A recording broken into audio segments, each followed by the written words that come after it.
కానీ other persons కానీ ఎవరైనా కానీ దీన్ని ఎట్లా సాధ్యం చేసుకోవాలి అన్న కాన్సెప్ట్ తోటి పత్రిజీ గారు ఈ అహింస మార్గానికి అందరినీ మళ్లించుకుంటూ ఈ తమో రజో గుణాలు ఉన్న వాళ్ళని సాత్విక శుద్ధ సాత్విక గుణం అంటే దైవత్వం ఉండటానికి ఆయన చేసిండు ఈ సమాజంలో ఉన్న పబ్లిక్ అందరినీ మార్చడానికి ఒక అవతార పురుషుడిగా వచ్చేసిండు.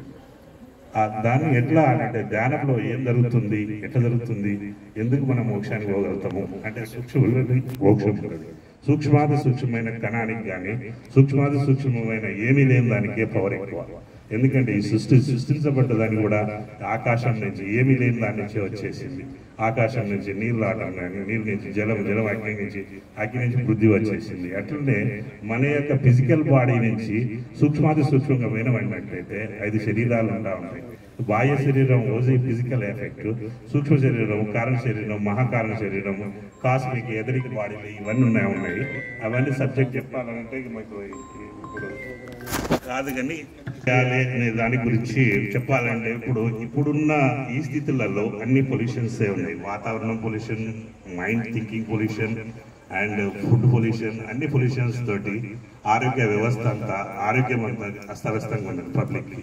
మోస్ట్ ఆఫ్ ది పీపుల్ ధ్యానం చేయడానికి ఏంటంటే ఈ ఆరోగ్యంతో అస్తవ్యస్తలు పడుకుంటుంటేనే ఆరోగ్యం అంటే మంచిగా లేకనే దీంట్లోకి వస్తూ ఉన్నారు. వస్తుడు మంచిదే, కానీ ఈ ధ్యానం ద్వారా ఈ ఆరోగ్య వ్యవస్థ ఎట్లా కుట్టుడబడుతుంది అనే దానికోసము నేను కొన్ని విషయాలు చెప్తాను. అది మీరు గ్రహించండి. అది ఒక పెద్ద సబ్జెక్ట్. ఓషన్ ఏంటంటే ధ్యానమే అన్నిటికైనా అత్యుత్తమమైన ధ్యానం మన ప్రచారం కానీ ధ్యానం ఆత్మజ్ఞాన ప్రబోధం. ఆత్మ అనేది ఎప్పటికి ఉంటా ఉంటుంది కాబట్టి దానికి అత్యుత్తమైనది ఏంటంటే మనం ధ్యానం చేసేది ఏంటంటే ఈ దానమే ఆత్మజ్ఞాన ప్రబోధమే అన్నిటికైనా, విద్యాదానం దీనికి అన్నిటికైనా. అయితే మన ఈ వ్యవస్థ అంటే ఈ వాతావరణంలో ఈ కలుషితమైన వాతావరణంలో ఎన్నో రోగాలు వస్తున్నాయి. ఈ రోగాలని సమన్వయం చేసుకొని, సమన్వయం అంటే ఇన్ ది సెన్స్ మనం తీసేసుకోవడానికి ఒక 70 to 80% ఈ ధ్యానం చేస్తూ ఉంటారు. చేసడం మంచిదే. దానివల్ల ఏమవుతుంది, మనకు ధ్యానం చేయడం వల్ల మనలో ఉన్న సిస్టంలు 3 సిస్టంలు కరెక్ట్గా ఉన్నట్టయితే 90% రోగాలు కరెక్ట్ అయిపోతాయి.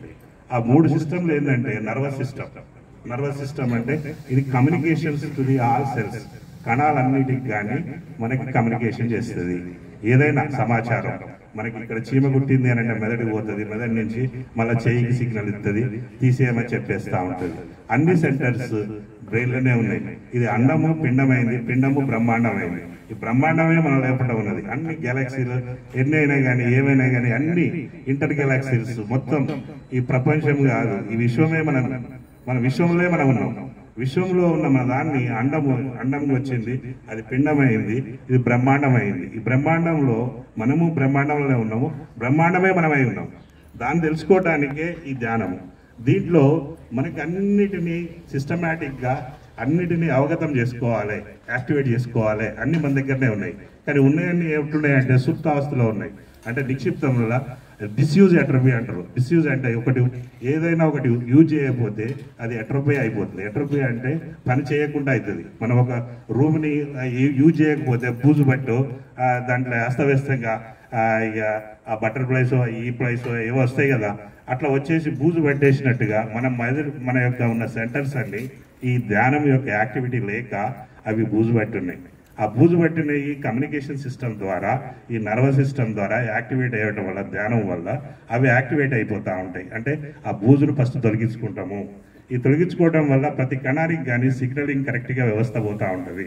నెక్స్ట్ సిస్టమ్ ఏంటంటే మనకి ఈ ఎండోక్రైన్ ఎగ్జోక్రైన్ సిస్టమ్ కరెక్ట్గా పనిచేయాలి. ఎండోక్రైన్స్ అంటే మనకి హార్మోన్ వ్యవస్థ. ఈ హార్మోన్ వ్యవస్థ ఏంటంటే మనకి శరీరంలో అన్ని గ్లాండ్లు ఉంటాయి.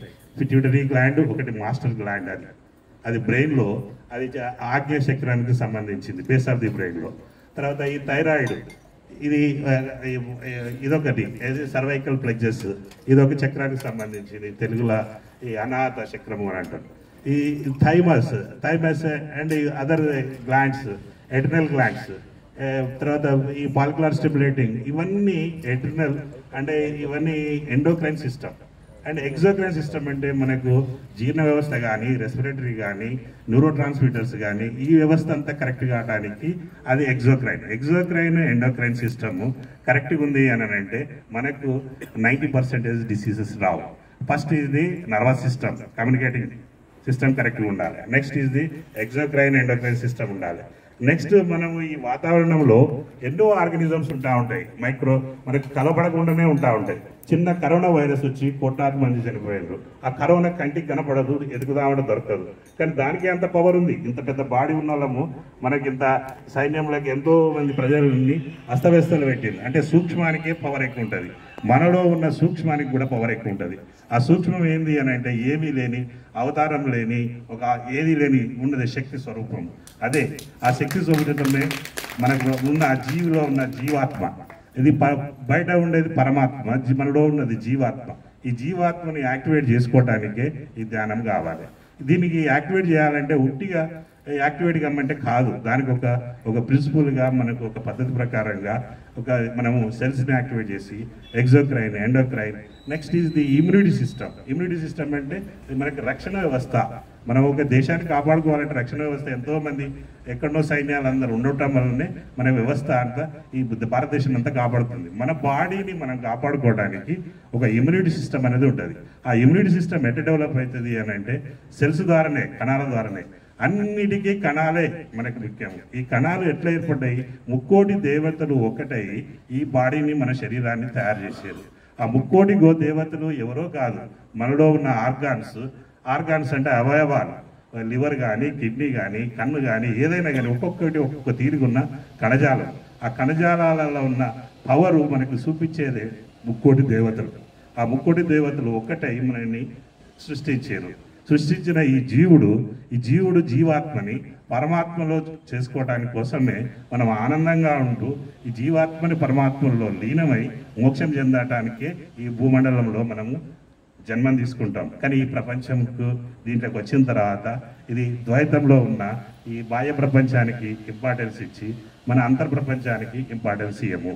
మన అంతర్ప్రపంచము మన దాంట్లో ఉన్నది, బాహ్య ప్రపంచము మన దాంట్లో ఉన్నది. ఆ బాహ్య ప్రపంచం ఏంటంటే రైట్ హెమిస్ఫియర్, అంతర్ప్రపంచం ఏంటంటే లెఫ్ట్ హెమిస్ఫియర్. అది బ్రెయిన్లో అదే ఉంది. మొత్తం రెండింటిని కలిపేది హిప్పో క్యాంపస్. అది ఆ హిప్పో క్యాంపస్లో ఉండే ఈ మైండే అన్నిటికీ మూల కారణం. ఈ మైండ్ని మనం కంట్రోల్ పెట్టుకోవడం, అసలు మైండ్లో ఆలోచన లేకుండా చేసుకోవటమే ధ్యానం. ప్రజెన్స్ ఆఫ్ మైండ్ ప్రజెన్స్లో ఉండేసి మైండ్లో వచ్చే థాట్స్ను మనం ఆలోచన రాహిత్యంగా ఉండి ప్రజెన్స్లో ఉండి శ్వాసను ఎందుకు అబ్జర్వ్ చేయాలి అంటే శ్వాస మనం తీసుకునే గాలిలో ఉన్న దేంట్లోనైనా వాయువులో కానీ, ద్రవంలో కానీ, దేంట్లోనైనా కానీ అణువుల సముదాయం, అణువులు పరమాణువుల సముదాయం. పరమాణువుల్లో ఎలక్ట్రాన్స్ ఉంటాయి, ఎలక్ట్రాన్స్లో న్యూట్రాన్స్ ఉంటాయి, న్యూట్రాన్స్లో ప్రోటాన్స్ అండ్ ఇయాన్స్ ఉంటాయి. ఇది ఏ పదార్థమైనా, నిర్జీవ పదార్థమైనా జీవ పదార్థమైనా మన కణజాలంలో ఉన్న కణాల యొక్క సముదాయంలో ఉన్న ఈ వ్యవస్థలో ఉన్నది సమతుల్యంగా పనిచేయడానికి ఈ ధ్యానం చేస్తూ ఉంటే సమతుల్యంగా పనిచేస్తుంది. అది ఎగ్జోక్రైన్ ఎండోక్రైన్ సిస్టము. అంటే ఇంటర్నల్గా ఈ ఎలక్ట్రాన్స్, న్యూట్రాన్స్ ఈ వాటి యొక్క రుణ విద్యుత్ కదా అంటే పాజిటివిటీ, నెగిటివిటీ అంటారు. ఇది సమతుల్యతం అయిపోయి స్థితి ప్రజ్ఞ స్థితి వస్తుంది మనకి.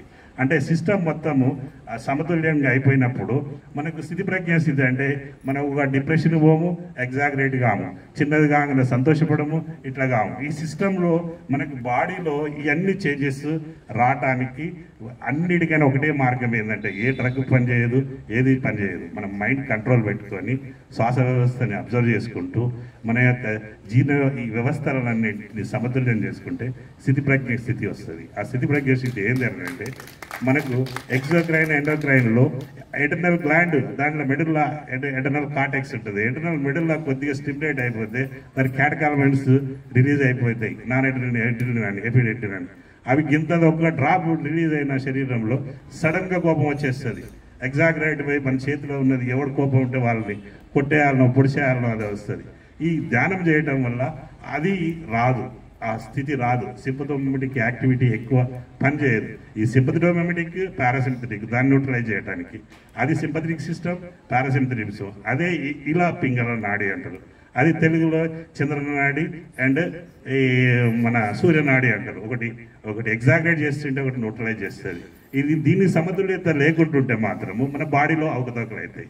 బాడీలో సిస్టమ్ని కరెక్ట్ చేసుకుంటే, శరీరంలో ఉన్న కణాలు కరెక్ట్గా అయిపోతే, వాటి యొక్క మెటబాలిక్ యాక్టివిటీస్ అంటే జీవన ప్రక్రియలు కరెక్ట్గా అయితే మనం ఒక ప్రజ్ఞ స్థితిలో ఉండేసి మనం అంటే ఏంది అని తెలుస్తుంది. అప్పటికి నువ్వు అంటే ఏంది అని తెలుస్తుంది. నీకు నువ్వే ఎవరికి వాళ్ళే తెలుసుకునే ఈ వ్యవస్థ ఈ ధ్యానంలో కూడా అంతే. మనం చెప్పే వరకే మరి సాధన చేస్తూనే వస్తుంది. ఈ సాధన చేసినప్పుడు రెస్పిరేటరీ సిస్టమ్ కానీ, ఈ నర్వస్ సిస్టమ్ కానీ, జిఐడి సిస్టమ్ కానీ అంటే గ్యాస్ట్రోఇంటెస్టైనల్ సిస్టమ్, ఇవన్నీ సిస్టమ్లన్నీ కరెక్ట్ అయిపోతే అప్పుడు మనం ఒక స్టేజ్లో ఉంటాం. స్టేజ్లో అంటే మనకు ఎగ్జాగరేట్ కాము, డిప్రెషన్ పోము, ఏదొచ్చినా వస్తే దాన్ని సాల్వ్ చేసుకోవటానికి ప్రజ్ఞ స్థితిలో ఉంటాం. ఇది ఉన్న తర్వాత మనం ఇంటర్నల్గా ఇంకా వెళ్ళాలి. సెల్స్లో మనకి అన్నమే పిండము, పిండమే బ్రహ్మాండం అయింది కదా. బ్రహ్మాండం అంతా ఎక్కడున్నది అని అంటే మనము అప్పుడు ఒక స్టేజ్లో ఈ స్టేజ్ పోయిన తర్వాత మన పీనియల్ గ్లాండ్, ఇది పిట్యూటరీ గ్లాండ్ అంటే ఎండోక్రైన్, పీనియల్ గ్లాండ్ అనేది ఒకటి ఉంటుంది. ఆ గ్లాండ్ ఏంటంటే మనం ధ్యానం చేస్తూ పోతుంటే అది రూడిమెంటరీగా ఉంది, అంటే సుప్తావస్థలో ఉంది. అది డిస్యూజ్ ఎట్రపీలో ఉంది, దాన్ని యూజ్ చేస్తలేదు. ఇక వెనకడ యుగాలలో అప్పుడు మన ఋషులు మహర్షులు దాన్ని యూజ్ చేసుకునేది. అది యాంటీనా లెక్క పనిచేస్తుంది. మనకి యాంటీనా కావాలంటే ఒక టీవీలో రిలే చేయాలంటే యాంటీనా, మనం ఎక్కడనో అమెరికాలో జరిగే క్రికెట్ కానీ ఇది కానీ మనం డిస్ప్లే చేసి చూస్తూ ఉంటాం. అదేంటి సిగ్నల్ శాటిలైట్ పోతుంది, శాటిలైట్ నుంచి యాంటీనాకి వస్తుంది, యాంటీనా నుంచి మనకి డిస్ప్లే చేస్తుంది. అదే సిస్టమ్ మన బ్రెయిన్లో కూడా ఉన్నది. దాన్ని యాక్టివేట్ చేసుకుంటాము ధ్యానం చేస్తున్నప్పుడు.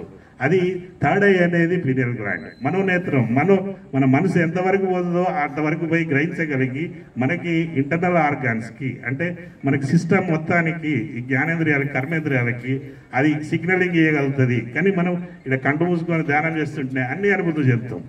ఈ అనుభవమే జ్ఞానం. నువ్వు అనుభవపూర్వకంగా నువ్వు ఎంతవరకు డీప్గా పోతా ఉంటావో, డెప్త్గా పోతా ఉంటావో అదే నీకు జ్ఞానం. మేము చెప్పేదంతా మేము అబ్జర్వ్ చేసినామా అంటే ఇంతకన్నా ఎక్కువ అబ్జర్వ్ చేసిన వాళ్ళు ఉన్నారు. ఇక్కడుండే వశిష్ఠ మహర్షి విశ్వామిత్రుడు సృష్టికర్తగా చేయగలిగాడు విశ్వామిత్రుడు. అది వశిష్ఠ మహర్షి ఇక్కడుండే విశ్వాన్ని మొత్తాన్ని వీక్షించగలిగాడు. అటువంటి అంశాల నుంచి మనం వచ్చిన వాళ్ళం. మనం వెనకకు పోతా ఉంటే జీనోటిక్ క్రోమోజోముల సిస్టమ్ పోతే మనకి జీనోమ్స్ ఉన్నాయి, క్రోమోజోములు ఉన్నాయి. ఎక్కడి నుంచి వచ్చినాము, ఎందుకు వచ్చినాము, అవన్నీ అనాలిసిస్గా దానికి కూడా ఎంటర్ అయిపోగలుగుతాము. ఆ పోయినప్పుడు మరి ఏ జన్మలో ఎట్లున్నాము ఇవన్నీ తెలుసుకునే సిస్టమ్ కూడా మన దాంట్లో ఉన్నది. అది డెప్త్గా పోతా ఉంటే ఇక్కడ కూర్చొని ధ్యానం చేస్తున్నప్పుడు మనము తీసుకునే కాస్మిక్ ఎనర్జీ ఈ ఫ్రంటనల్లా ఉంటుంది. అంటే 2 years వరకు అది మాడ అని ఆయిల్ పెడతా ఉంటాం. అది ఆసిఫికేషన్ సెంటర్స్ గ్యాప్ వస్తుంది. ఆ గ్యాప్ నుంచి కాస్మిక్ ఎనర్జీ, విశ్వంలో ఉన్న ఎనర్జీ మనం నిద్రపోయినప్పుడు కానీ ధ్యానం చేసేటప్పుడు కానీ ఆ ఎనర్జీ ఈ నర్వస్ సిస్టమ్ ద్వారా అన్ని సెల్స్కి అన్ని కణాలకు పోయి ఎనర్జీ వస్తూ ఉంటుంది. అట్లా ధ్యానం చేసేటప్పుడు ఆ కాస్మిక్ ఎనర్జీని గ్రహించగలుగుతాం. ఆ కాస్మిక్ ఎనర్జీ ఎప్పుడు గ్రహించగలుగుతాం అంటే థాట్లెస్, ఆలోచన లేనప్పుడే. అప్పుడు ఆ మనిషి 24 గంటల్లో 64,000 ఆలోచన చేస్తారు మనం తెలవకుండానే. ఈ ఆలోచనల ద్వారానే అంత ఎనర్జీ అంతా పోతుంది. అంటే ఆలోచన రాహిత్యంగా ఉండి శ్వాసను అబ్జర్వ్ చేయటం వల్ల ఈ శ్వాసలో ఉన్న ఆక్సిజన్ మాలిక్యూల్స్ ఒక సిస్టమేటిక్గా పోయి సెల్స్కి అనేది సప్లై చేస్తూ ఉంటుంది. అంటే మెటబాలిక్ యాక్టివిటీస్ని కరెక్ట్ చేస్తుంది. ఈ కరెక్ట్ చేయడం వల్లనే మనకు అన్ని కణాలు కరెక్ట్ అవుతాయి, అన్ని సిస్టమ్లు కరెక్ట్ అవుతాయి, ఒక ప్రజ్ఞ స్థితి వస్తుంది. వచ్చినాక కూడా కాస్మిక్ ఎనర్జీని ఇంకా గ్రహించడం వల్ల మనకు న్యూక్లియోలైల్ ఉన్న డిఎన్ఏలు ఉంటాయి. ఆ డిఎన్ఏలు 2 ఎలక్సీలు యాక్టివేషన్స్ ఉన్నాయి. అసలు మనకి సుప్తావస్థలు ఉన్నాయి, 12 ఉన్నాయి. ఈ ఎనర్జీ వల్ల అవి 12 యాక్టివేట్ అవుతా ఉంటే మనం ఈయనే కూర్చుంటాం, ఈ శరీరం అంతా వదిలిపెట్టేస్తాం. ఎలక్ట్రాన్స్, ఇయాన్స్ అంటే ఎలక్ట్రాన్స్, ప్రోటాన్స్, న్యూట్రాన్స్ అయిన తర్వాత ఇయాన్స్ ఉన్నాయి. ఆ ఇయాన్సే దైవకణం అంటున్నారు. ఆ దైవకణము విశ్వంలో ఏముందో మనలో ఉన్నాయి కూడా దైవకణాలు అవే.